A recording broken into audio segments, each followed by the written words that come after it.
ఉగ్రపాపి పాకిస్తాన్ను అన్ని వైపుల నుండి ప్రధాని మోడీ నరుక్కుంటూ వస్తున్నాడు. దాయాది దేశానికి ఆయుధాలతో మద్దతు ఇస్తున్న పశ్చిమ దేశాలను భారత్ వైపు తిప్పుకునేందుకు ప్లాన్ వేస్తున్నాడు. ప్రపంచం నుండి పాకిస్తాన్ను ఒంటరిని చేయడానికి ఓ మిషన్ను చేపట్టాడు. ఈ మిషన్ బాధ్యతలను భారత విదేశాంగ మంత్రి జైశంకర్కు అప్పగించాడు. పాకిస్తాన్కు అత్యధికంగా ఆయుధాలను సరఫరా చేసే యూరప్ దేశానికి జైశంకర్ వెళ్లారు.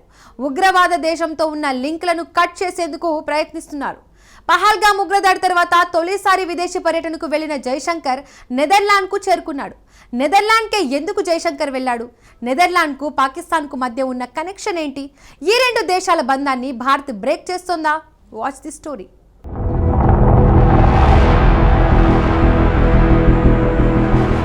పాకిస్తాన్కు నెదర్లాండ్కు ఉన్న రిలేషన్స్ ఏంటి? పాక్కు ఎందుకు యుద్ధ నౌకలను డచ్ ఇస్తోంది? డచ్ పాక్ బంధాన్ని భారత్ బ్రేక్ చేయగలదా? ఆపరేషన్ సింధూర్ పేరుతో భారత సైనికులు పాకిస్తాన్ తుక్కురే కొట్టారు. భారత్కు అపూర్వమైన విజయాన్ని అందించారు. ఇప్పుడు ఈ విషయాన్ని ప్రపంచానికి చూపించడానికి దౌత్యవేత్తలను ఢిల్లీ యాక్షన్లోకి దించింది. 7 భారతీయ బృందాలు 33 దేశాలను చుట్టిరానున్నాయి. పాకిస్తాన్ ఉగ్రవాదాన్ని ఎండగట్టడమే లక్ష్యంగా భారత్ పనిచేస్తోంది. మే 21న అఖిలపక్ష బృందాలు ఆయా దేశాల్లో వెళ్లిపోయాయి. కానీ భారత విదేశీ వ్యవహారాల శాఖ మంత్రి జైశంకర్ ఇప్పటికీ అదే పనిలో నిమగ్నమయ్యారు. యూరప్లోని 3 దేశాల్లో జైశంకర్ పర్యటిస్తున్నారు. మొదటగా నెదర్లాండ్కు భారత మంత్రి వెళ్లారు. ఈ యూరప్ దేశానికి జైశంకర్ వెళ్లడం కాస్త వింతగా అనిపించవచ్చు. ఆపరేషన్ సింధూర్ తర్వాత తొలిసారి జైశంకర్ విదేశీ పర్యటనకు వెళ్లారు.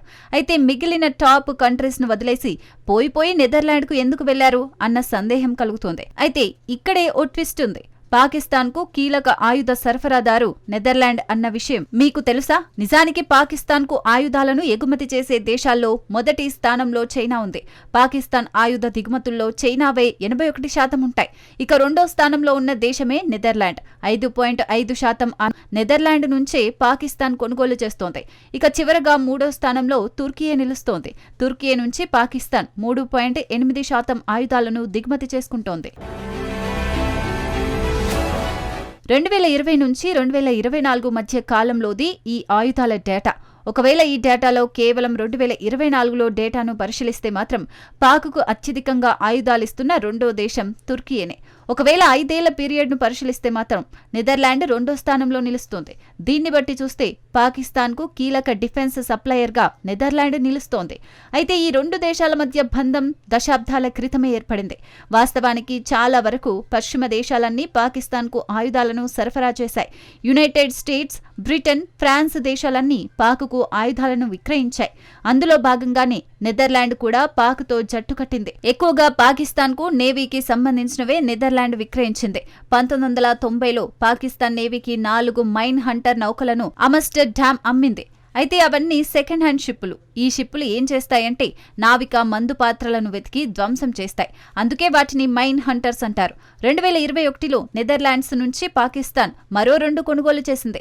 అవి కూడా సెకండ్ హ్యాండ్ నేవల్ మైన్ హంటర్లే. అయితే ఆందోళనకరమైన విషయం ఏమిటంటే నెదర్లాండ్ కొత్త యుద్ధ నౌకలను కూడా తయారు చేస్తోంది. 2017లో ఇస్లామాబాద్తో ఆమ్స్టర్డామ్ ఓ డీల్ కుదుర్చుకుంది. పాకిస్తాన్ కోసం 2 పెట్రోల్ షిప్లను నిర్మించేందుకు డచ్ కంపెనీ అంగీకరించింది. వాటిని పిఎన్ఎస్ యార్ముక్, పిఎన్ఎస్ తబుక్గా పేర్కొంటారు. ఈ 2 పెట్రోల్ నౌకలు 2020లో పాకిస్తాన్కు డచ్ దేశం అందించింది. ఈ నౌకలు 91 మీటర్ల పొడవుతో 14 మీటర్ల వెడల్పుతో ఉంటాయి. ఈ పెట్రోల్ నౌకల నుంచి హెలికాప్టర్లను, డ్రోన్లను ప్రయోగించవచ్చు. 2020లో పాకిస్తాన్ మరో 2 షిప్పుల కోసం నెదర్లాండ్కు ఆర్డర్ ఇచ్చింది. PNS Hunain, PNS Yamama. ఈ 2 నౌకలను పాకిస్తాన్ 2024లో నెదర్లాండ్ అందించింది. ఈ 2 నౌకలు ఆల్మోస్ట్ 100 మీటర్ల పొడవుతో ఉంటాయి. సో పాకిస్తాన్ నేవీలో పలు డచ్ షిప్లున్నాయి. పాకిస్తాన్ వద్ద సెకండ్ హ్యాండ్ మైన్ హంటర్లతో పాటు బ్రాండ్ న్యూ పెట్రోల్ వార్షిప్స్ ఉన్నాయి. పాకిస్తాన్ ఆయుధ సప్లయర్స్ లో అందుకే నెదర్లాండ్ రెండో స్థానంలో ఉంది. ఎందుకంటే ఇతర ఆయుధాల కంటే షిప్పులు అత్యంత ఖరీదైనవి. వీటన్నింటిపై భారత స్పందన ఏంటి అంటే ఈ పరిణామాలను భారత్ అస్సలు ఇష్టపడదు. నిజానికి సముద్రంలో పాకిస్తాన్పై భారత్ పూర్తి స్థాయి ఆధిపత్యాన్ని చెలాయిస్తోంది. ఈ ట్రెండ్ను భారత్ కొనసాగించాలని కోరుకుంటుంది. నిజానికి కొన్ని డచ్ షిప్పులు భారత్ను ఎదుర్కొనడానికి ఏమాత్రం సహాయపడవు. కానీ పాకిస్తాన్కు డచ్ ఆయుధాల ఎగుమతి మాత్రం ఆందోళనకు గురి చేస్తోంది. ఇటీవల ఈ అంశాన్ని భారత రక్షణ మంత్రి ఎత్తిచూశారు. ఈ ఏడాది మార్చిలో డచ్ రక్షణ శాఖ మంత్రి భారత్లో పర్యటించారు. పాకిస్తాన్కు ఆయుధాలను విక్రయించడం ఆపాలని రాజ్నాథ్ సింగ్ కోరారు. పాక్కు ఆయుధాలు విక్రయించడం ప్రాంతీయ శాంతికి హానికరమని భారత రక్షణ మంత్రి వెల్లడించారు. అయితే రాజ్నాథ్ సింగ్ విన్నపంపై డచ్ రక్షణ శాఖ మంత్రి ఎలా స్పందించారు?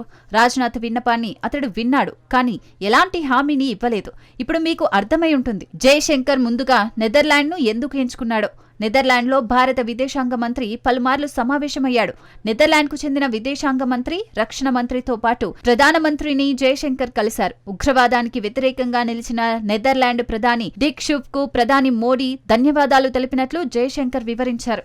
పహల్గాంలో జరిగిన ఉగ్రదాడిని నెదర్లాండ్ కూడా ఖండించింది. ఆ తర్వాత మిగతా పశ్చిమ దేశాల మాదిరిగానే సంయమనం పాటించాలని కోరింది.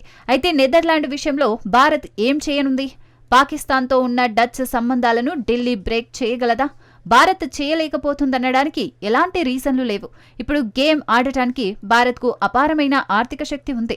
నెదర్లాండ్తో భారత వాణిజ్యం $2200 కోట్ల చేరింది. యూరోప్లోని అన్ని దేశాలతో కలిపిన పాకిస్తాన్ వాణిజ్యం $1500 కోట్ల మించిలేదు. ఇదే ఇండియాకు అవకాశాన్ని కల్పిస్తోంది. భారత రక్షణ పరిశ్రమల్లోకి ఎంట్రీ ఇవ్వడానికి డచ్ తెగ ఆసక్తి చూపుతోంది. దాన్ని ఢిల్లీ అనుకూలంగా మార్చుకుంటోంది. దీన్ని బట్టి చూస్తే డచ్ పాకిస్తాన్ బంధాన్ని బలహీనపరచడం భారత్కు పెద్ద కష్టమేమీ కాదు. ఎందుకంటే నెదర్లాండ్ దేశమేమీ తుర్కీయే చైనాలాగా కాదు. తుర్కీయే చైనా మాదిరిగా పాకిస్తాన్తో రాజకీయ ప్రాధాన్యాలు ఆమ్స్టర్డామ్కు లేవు. పైగా భారత్ను నెదర్లాండ్ వ్యతిరేకించేందుకు ఎలాంటి అవకాశమూ లేదు. సైనిక సంబంధాలు గత శతాబ్దం నుంచి వచ్చిన మత్తులాంటిదే. చాలా మత్తుల్లానే పాకిస్తాన్పై నెదర్లాండ్కు ఉన్న మత్తు దిగడానికి కూడా కాస్త సమయం పడుతుంది.